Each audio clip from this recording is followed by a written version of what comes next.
Good morning. Going to get Facebook started here, and we will begin.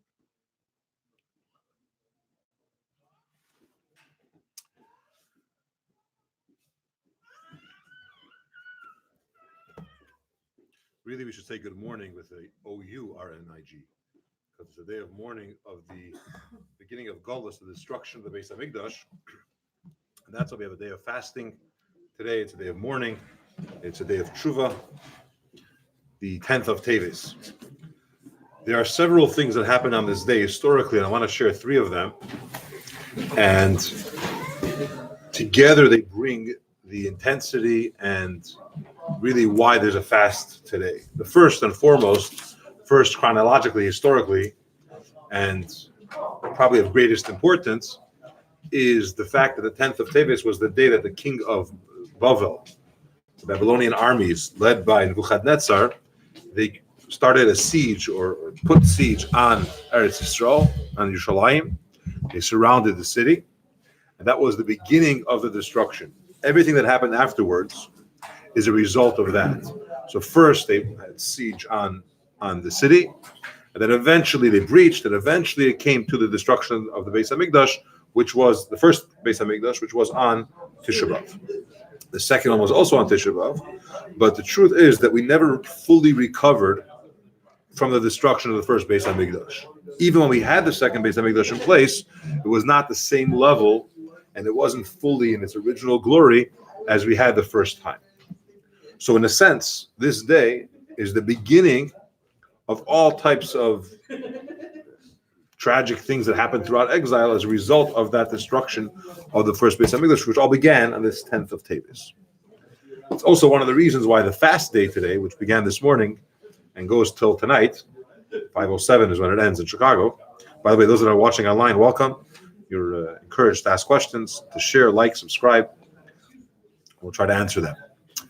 The idea here, we fast in Chicago, it's still 5:07, but it's a fast day. We don't eat nor drink, and it's a day of extra davening. We have certain slichas that we say in the davening, and we give extra tzedakah for this day.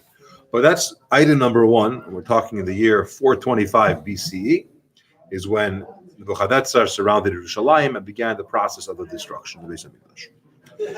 There's something else that happened, and it's another reason of why we fast. And that is, on the 8th of Teves, Talmai HaMelech. Now, at that time, we're talking here 246 BCE. During this time, the 8th of Teves, the Jewish people then, Eretz Yisrael, was under the rule of Mitzrayim. And the king was very nice to the Jewish people. It was a very good relationship with them. It was Talmai, the king, and he was in contact with the sages of the Yidden, so much so that he invited them to come to Mitzrayim, which had its own flourishing community of thousands of people, to come and visit with him. And he made a big, huge meal for them. And he asked them many questions, philosophical questions. It was a very good interaction, and everything was going really well. But in the middle of this get-together, the king, Talmai, he said, I'm putting you all into separate rooms, and we have a project. We're going to translate the Torah into Greek. Now, it may sound like a very nice thing, and the king, who is on good terms, is doing that, but it was very dangerous. Okay, and the reason why it's dangerous is because when you start to translate something, anyone that has been involved in translating, when you start to translate from one language to another, it causes all sorts of confusions and difficulty. How do you best translate that word? Will it be misunderstood? Is that what it really meant? Is there a better word in a different language? Once you start changing it, it's a problem. So on the one hand, this king is great. He sent a messenger to Elazar HaKohen in Yerushalayim, and he brought the Yidden over, and he gave them tremendous honor and respect. But all of a sudden, he puts them in these rooms, and he says, I'm separating 70 of you into different chambers. You can't talk to each other. There's no contact. And you have to translate the entire Torah into Greek. Now, the reason why he didn't want any contact is because he wanted an authentic translation. And if the sages are going to be in touch with each other, they're going to start to talk. And they'll say, okay, let's change around this and this thing to make it sound a little bit more appealing. Maybe there's something in Torah which speaks bad about the nations of the world. How's he going to avoid that? They can't talk to each other, and they had no knowledge before that they're going to be translating the Torah. So now they're stuck. And there are certain things which they had to change. For example, we say in Torah, the beginning is Bereshis bara Elokim. In the beginning, God created.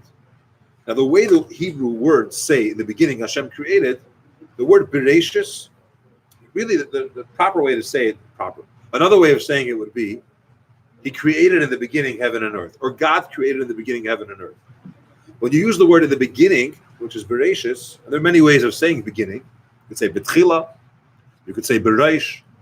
Bereshis could be misconstrued to say that there was some God, heaven forbid, some idol called Bereshis, and this Bereshis created a world. So our sages decided it's important that we change the order, and instead of saying Bereshis, we should say Elikim bara Bereshis Hashemayim v'aretz. Hashem created in the beginning heaven and earth. The problem is once you start changing things, and there's 70 plus of you, 71, 72, there's a plus of you, then you're going to have a problem because he's going to know right away that you guys are changing things around. And the miracle was that they all changed the very same thing. They all changed Bereshis. And when he saw it, he had no way of knowing that, something was modified here. It's not really the translation. So it was a huge miracle. There's another example, which we're going to have soon in the Chumash, where Torah tells us that the Yidden were in Mitzrayim. How long were we in Mitzrayim for? So when we left, it says, Umeishav b'nei Yisrael, the settlement of the Yidden in Mitzrayim was 430 years. Now, we weren't actually in Mitzrayim for 430 years. We were in Mitzrayim for much less. And if you're going to say and translate what Torah says, that we were there for 430 years, they're going to say, Torah's not authentic. It says 430 years. Historically, it's incorrect. So they had to change something. They decided for the translation, they added, we were in Mitzrayim, ubishar haratzes, and in other lands for 430 years. And again, they had no contact with each other. Miraculously, they all made the same change. And when he got the translation in Greek, he saw that this is the way to translate, this is what Torah means, and there was no room to say, the Jewish people are lying or whatever it may be. Here's another interesting one. It says in Vayikra, regarding the non-kosher animals, it says, Ves ha'arneves, that the arneves, it's an insect of sort, what is it? A rabbit, thank you. Not exactly an insect. Mm-hmm. The arneves, it says that it's not kosher. Now the problem was that Talmai's wife, the queen, her name was Arneves. And because of that, if they're going to say that Arneves is not kosher, it may have some very negative consequences. So they changed it to the animal. They said it's Iras Haraglayim, the animal that has short legs. That when the king sees or the queen reads this translation in Greek, and again, they all made it the same. They all changed the same thing. So you have this idea where Bereshis was changed, the order was changed. That you start off Hashem created. The number of years that we were in Mitzrayim, we added B'shar Haratzes, other lands. So it shouldn't look like Torah is incorrect. Although we know the explanation is because the Golus really began from Bris Ben Absarim, when Hashem told Avram about it, and the going down to Mitzrayim and other issues they had along the way is all counted as part of the time being in Mitzrayim, but they would never understand it. And the Greek language that Torah is going to be spread all around will never get it correctly. So to avoid that, it was a huge miracle. And I should mention that Greek was the language at the time. If you want to have one international language or something which everyone could understand, they didn't choose Egyptian. That's where the king was, but Greek would be the way to go.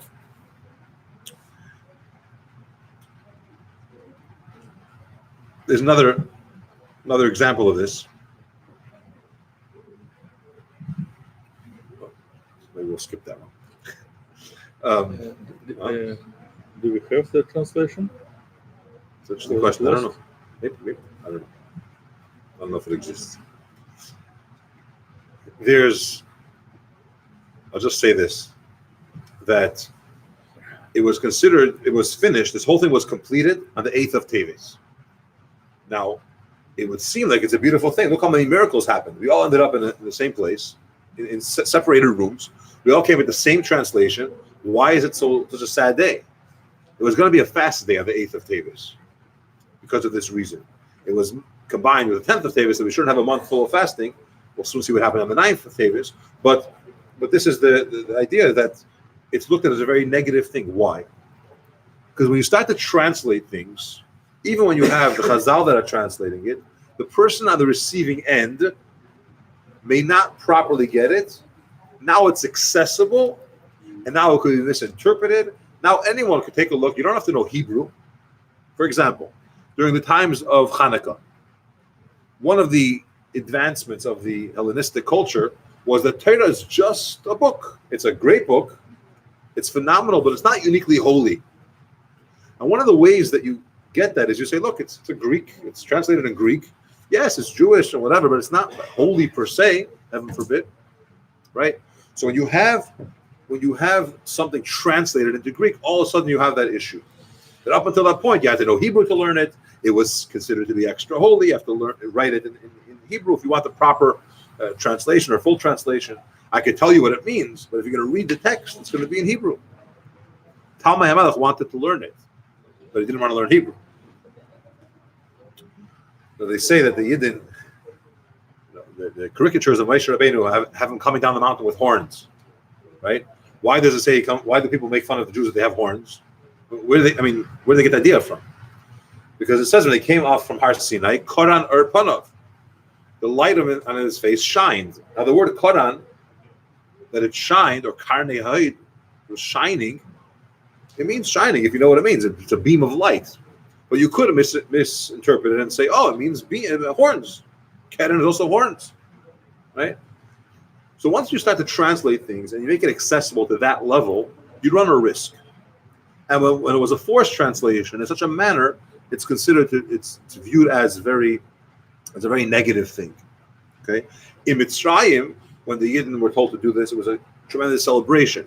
They felt the closeness with the king and that he liked them and so on. But the Chazal and Eretz Yisrael were very disappointed about it and concerned that it's going to lead to a lot of assimilation. Just the fact that you don't have to learn Hebrew anymore to read Torah technically was a problem. Any person can come along and just translate the Torah the way they want, or interpret it based on the translation they have the way they want, and there's no Messiah involved. You don't have that tradition that's being passed down with it. It's a classic book in any library. Take it. And that's why it had that issue.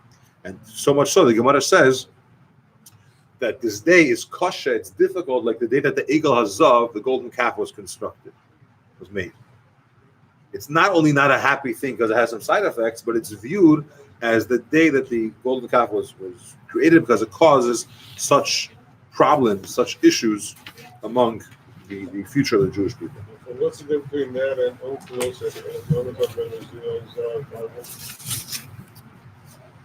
when it's done in such a manner, and a lot of things are changed around because of the translation, and it's in Aramaic, it's not the same level as Greek. It carries some differences to that.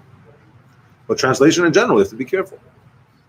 The way Onkelos did the Targum was in a way that it's almost like a Pirush also. Not almost, it is. How many times does Rashi bring and say that Onkelos Ager and how Onkelos to understand the words? But what the king is requesting it and doing it in such a manner, it's now shelved and it's available to the public in a mass way. Tes Tevis, in the year 313 before the Common Era, which was yesterday, is the yahrzeit of Ezra HaSefer, Ezra the scribe. Okay, living about, let's say, 2,500 years ago. He was such a prominent person. The Chazal tell us, the Gemara Sanhedrin, Daf Chaf Aleph Amud Beis, that if not for the fact that Moshe technically came before Ezra, Torah would have been given through Ezra. In other words, he's on the same level as Moshe Rabbeinu. And it's his yahrzeit today. Now, what's so special about Ezra? He was born about 60 years after the dedication of the second Beis Hamikdash. I'm sorry, about 60 years after the dedication of the Beis Hamikdash, he came to Yerushalayim. He was appointed by the Melech Poras. The king of Persia appointed him to lead the Jewish people.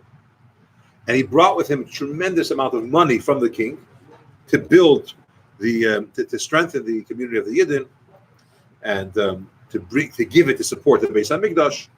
It was a tremendous thing. Now, he had the power, Ezra, to rule over the Yidden physically as well. If he wanted to, he could, from the king of Persia. He had the rights to enforce any fines, any imprisonment, even the death penalty among the people living in Yerushalayim, in Eretz Yisrael.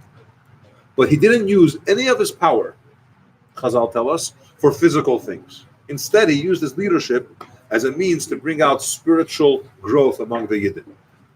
And he, in a very active way, he stopped, or at least slowed down, assimilation that was going on at the time when the Yidden came back to Eretz Yisrael. He strengthened the learning of Torah.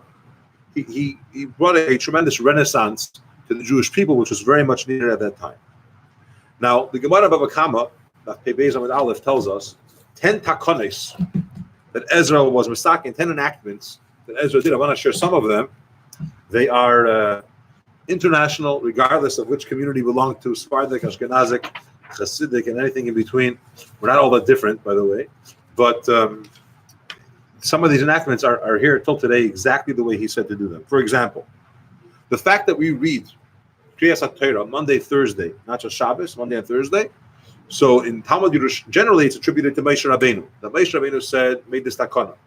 The reason why he made this enactment was that 3 days shouldn't go by without reading from the Torah. So Monday, Thursday, and Shabbos, you don't have 3 consecutive days without Torah. But in Gemara Yerushalmi, he brings that it was actually Ezra that was masakin. In addition to that, Ezra, and this is according to all opinions, he was masakin that when you do read the Torah, you have 10 psukim at least when it's read. So Monday or Thursday, sometimes you have a longer portion that's read, a shorter portion depending on the parsha, but there will always be at least 10 psukim read. And that comes from him, from Ezra. In addition, there should be 3 people getting an aliyah at least every time Torah is read. So Rosh Chodesh you'll have 4, right? On Yom Kippur, on Yom Tov you have 5, on Yom Kippur you have 6, Shabbos you have 7. You'll always have at least 3. Why? Because you wanted a Kohen, a Levi, and a Yisrael to have that unity among all categories of the Jewish people. The Kohen are the priestly family that serves in the Beis Hamikdash. The Leviim are the ones that sing and that assist in many ways. And then the Yisraelim, all 3 get an aliyah every time the Torah is read, if they're there. And that creates a certain unity among the people, and it's a unity which is put into the Torah, which gives it a certain strength, a certain permanence. So, regardless of the opinion who enacted it, Moshe Rabbeinu or Ezra Sefer, Ezra described that we should have reading Monday, Thursday, and Shabbos, but the idea that there's 10 psukim, and the idea that there's 3 people getting an aliyah, Kohen, Levi, and Yisrael, that's from Ezra. And walk into any shul anywhere in the world, it'll be the same way. There's a Kohen, Levi, and a Yisrael, first a Kohen, then a Levi, and a Yisrael if they're there, and there's at least 3 aliyahs, Monday, Thursday, and 10 psukim. Also, the Gemara Megillah, the Lamed Amud Beis says that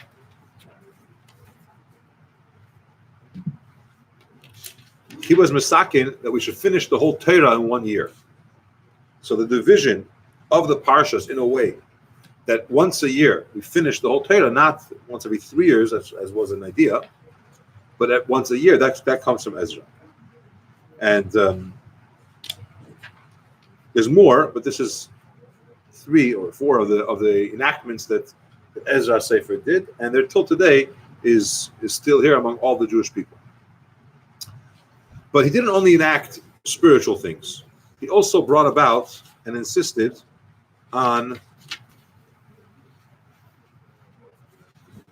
missing my notes, maybe still will help, on other enactments that have to be done.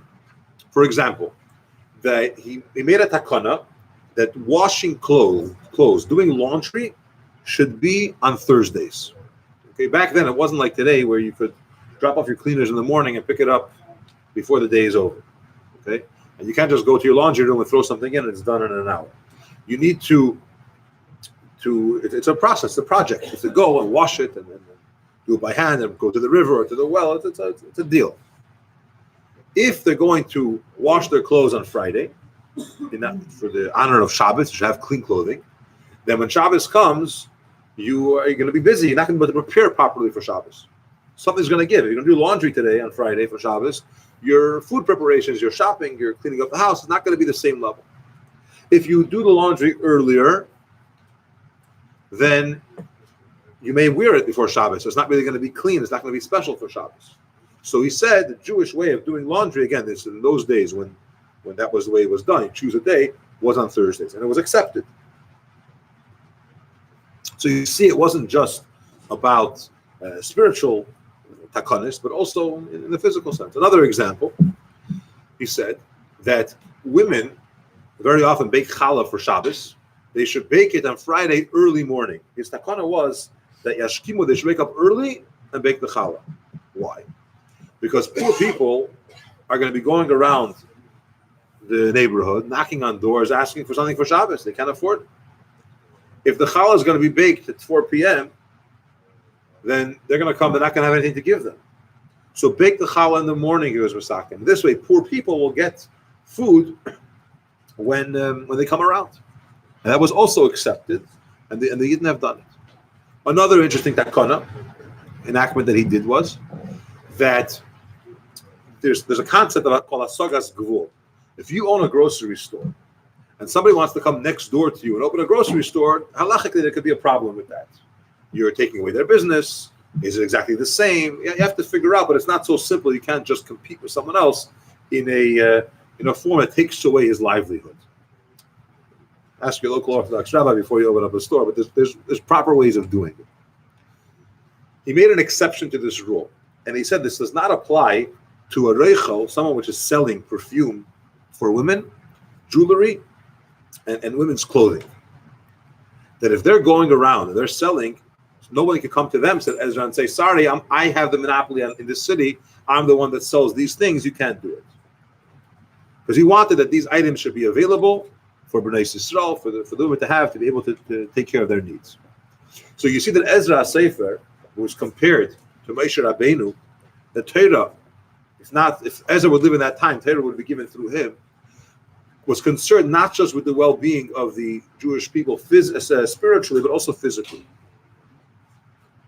In all levels, whether it's for the poor, or if the Shabbos should be nice, or that the women and girls should have what they need, which brings the Shalom Bayis and peace in the home and so on. And perhaps that's why he was so effective in his leadership with the Yidden in a spiritual sense. That people listened to him, and he was able to bring them closer to Yiddishkeit and stop assimilation that was rampant at that time, intermarriage, to slow it down because of his care for the physical well-being of Yidden as well. And this is something which the Baal Shem Tov taught very strongly, and that's the way he acted. He would go around not just inspiring Yidden to learn or daven, but to have Avos Yisrael to care for their needs, for their livelihood, finding them jobs, helping them get settled, helping them with money, redeeming Yidden from captivity. He was involved in the physical and the material welfare of the Yidden just as much, and perhaps first, of the physical, spiritual well-being. In the time that we have left, I want to just mention one other item. In the later generations, years rather, it's been established that 10th of Teves is a day of saying Kaddish for those that perished in the Holocaust, that the dates are unknown. Not just the Holocaust, but in general, dates that people don't know when they were killed and when they passed. Kaddish is said in some communities on the 10th of Teves. Now, Talmai HaMelech, the translation of the Torah, was on the 8th, concluded on the 8th. Ezra passed away on the 9th. The siege on Yerushalayim started on the 10th. And it was going to be 3 consecutive days of fasting, or 3 days of fasting. Chazal said you don't want the month of Teves to be one that's constantly full of mourning, M-O-U. So they condensed it into one day, which is the 10th of Teves, and it's in the winter, so it's in these parts of the world, it's a relatively short fast. But we have another 6.5 hours, 6+ hours to go. I want to share a story because of the idea that Kaddish is said in connection with those that have perished in the Holocaust. There was a Yid, lived in Poland before the war. His name was Oskar Lifshitz. His entire family was wiped out during the war. He was survived the concentration camp, barely made it alive, but he was the only one from his entire family that survived. And he made his way to America, very bitter, and he decided he wants to have nothing to do with Torah and mitzvahs. Not only that, but what angered him more than anything, and we can't blame him, and we should never know of these things, was when he saw another Yid that was involved in Torah and mitzvahs. It bothered him. It's like, I can't handle this religious stuff and all his questions that he had, and it was tough for him. But he was very successful and very persistent, and he went ahead building himself what they call the American dream. He got himself a very nice job, his own business actually, and he was making money, and he bought himself a very nice house, and he had his circle of friends. Things were going great. The only thing that bothered him was that when he came home, he didn't have a family, so he came home to an empty house, a big house but empty. And he would come home, and his best friend became the television. He would warm up some food, and he would sit for hours watching the television. One day, this Oscar Lifshitz decided not only does he not want to be involved in Yiddishkeit, but he wants to change his name. And he went to court, and he changed his name from Oscar Lifshitz to Lif, L-I-F. And he said, now no one's going to meet me and say, oh, Lifshitz, are you related to this Lifshitz? Are you a family of that Lifshitz? I think I may have known your great-grandfather, your great-uncle. Lif is the name, and that's it. And he changed it legally. And one day he's sitting watching the television, flipping through the cable channels, and he sees a rabbi speaking. This was a Farbrengen of the Rebbe, and it was broadcasted on cable television. And the Rebbe speaking in Yiddish, and his reaction right away was, like a rabbi on my television? And the Rebbe says that people that after the Holocaust are choosing not to be involved in Yiddishkeit. I don't know the exact words, and I don't know which Farbrengen it was. I should really look it up for accuracy. But the Rebbe basically said something to the tune of as follows, that the greatest revenge you could take against Hitler, Yimach Shemai, is to strengthen Yiddishkeit and do it proudly, and that Yiddishkeit should flourish. That's your Nakama. That's the sweetest revenge against what he tried to do, and all the destruction that he attempted to bring about, and did bring about. When he heard it, he saw the subtitle across the screen that this is Lubavitcher Rebbe, and that the phone number if you want to create a connection. He says the next morning he went to a printer and he changed all of his business cards and all of his letterhead back to Lifshitz. And he said, if this is what it means to be a proud Yid, I shouldn't change my name. We have now learning Golos Mitzrayim, the Shinu Shemam is also a similar thing. That's going to be my Nakam against it. Hopefully this led to not just proudly being Jewish, but also acting Jewish in his learning and his davening.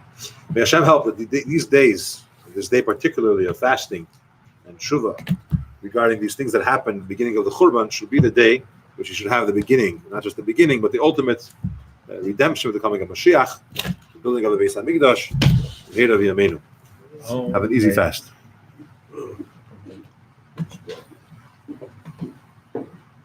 Did something